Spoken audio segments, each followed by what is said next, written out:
For millions of years, mankind lived just like the animals. And something happened which unleashed the power of our imagination.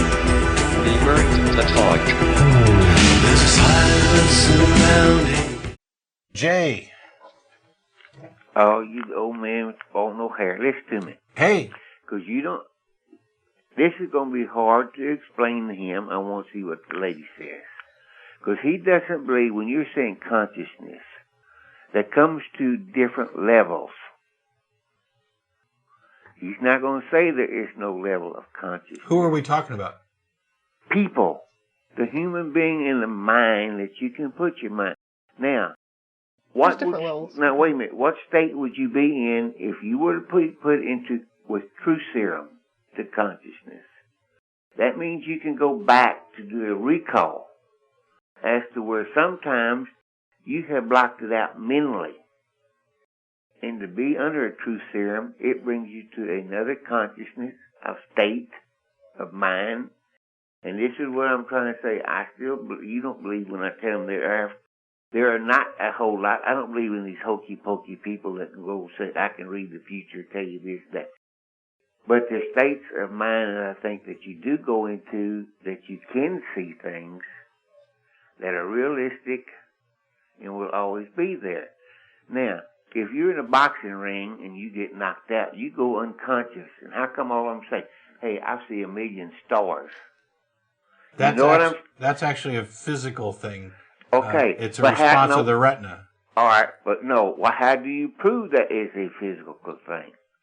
Does your brain just shut down? Because you're always saying to prove things. When you're knocked out, you can remember being knocked out, but then, hey, can you prove you were? There are different levels of consciousness, and they're measurable. Sure. Yeah, sure. They're measurable with EEGs. You go to sleep every night. That's a different level of consciousness. Yeah, but you dream. Right. I said that's a different level of consciousness when you're asleep. In fact, part of this discussion is going to hit on religious experience and drug use, and that affects your consciousness and puts you into an altered state of consciousness where you have an awareness of your environment that's extremely different than the reality of the environment you're actually in.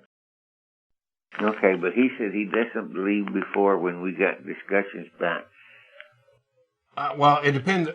Whether or not I believe something that you say is different from whether or not... it can be proven. It can be proven. That's what I'm saying. But different states of consciousness are provable.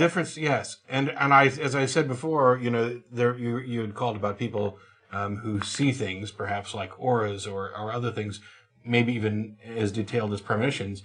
I have no problem at all believing that these people see something. My problem comes when we attribute the cause or the correlation to reality. If they claim that it's caused by anything other than natural means, then the burden of proof is upon them. If they claim that there's a correlation between what they see and events that happen in the future, and that this is a consistent correlation such that it would count as prediction, then they need to demonstrate that. And in every case where somebody's actually claimed that and been tested, they've utterly failed. And I think in general, it's more likely that these people are mistaken or deluded than that they're correct. And that we should have evidence if that's not the case. Well, I'm still looking to find one person that I know that's deceased, but her daughter knew exactly what she said and about 4 or 5 other people to a great history movement about 2 days before, and everybody ignored her, and it actually happened. And this is what I go back to, would say, if these people all told the same story, that this is what they were told so many days before, would that not be proof? Not now. You can't go back and say, 2 years ago I made a prediction about something and it came true. Well, we can't go back and test that now. We have to necessarily test in the here and now, proceeding towards the future, which is why hearsay evidence and personal testimony is irrelevant as proof. It may be convincing. Yeah, you would have to get somebody, the person who claims to be able to make such a prediction would have to be able to make those predictions repeatedly and accurately. They have. That's what I was so afraid of. Well, then if they can, then they can it's get $1 million. Well, I mean, the doctor, when the doctor There's a doctor here by the name of Alexander, a psychiatrist, put her on brainwave patterns. He couldn't believe what he read off the pattern of what was going through when she went into this state. This is what I'm saying. That there is no way to prove what she had except just a brainwave pattern, what he did, what he strapped her up to and took care of. Right, and, but you can demonstrate whether or not what she says comes true. Right. And part of it when it did, and he couldn't believe what she told him, and it did come true. Then she needs to get a hold of the James Randi Educational Foundation and apply for their $1 million challenge, because if she can actually demonstrate... No, that's not what I'm telling you. It's not what you do by saying, I can do something. It only happens at times when you don't least expect it. Then it's useless, and it's nothing you can prove, and it's certainly nothing you should put any stock into believing. I can claim to be 100% accurate in my predictions and just not know when they come, and claim them all after the fact. The fact that my brain might enter a slightly different state from time to time, the fact that I could throw off an EEG, is no different than being able to pass a polygraph test. It's the reason they're not admitted. So, I mean, you need something that's you got to be able to establish what you're claiming, not proof of something. Okay, causation. You need causation. Jay, we got to let you go. Tracy's got a bunch of stuff to get to, and there's other callers waiting, so I want to get back to that. But thanks a lot for calling. Sorry, don't believe it. Okay. I'm sorry, I don't either. As soon as they can demonstrate it, I'll believe it.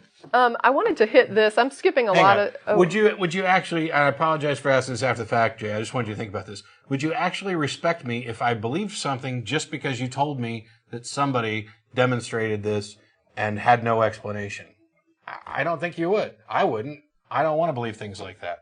I want to have good reasons for believing what I believe. And I'm not sitting here saying that, no, this is absolutely not true. There's no way that they're not having premonitions. I'm not asserting the negative. I'm not going down that route. I'm simply saying that it hasn't been demonstrated enough, reliably enough, to justify belief. And that believing it now, without that justification, may in fact be dangerous, because what you believe affects every other thing that you do and every other decision you make. But anyway. I think the chances of there being an afterlife are better than 1 in 74 million. As a matter of fact, based upon what? It's 50-50. Either you're wrong or I'm wrong. So that's 50-50. I got a much better chance of there being an afterlife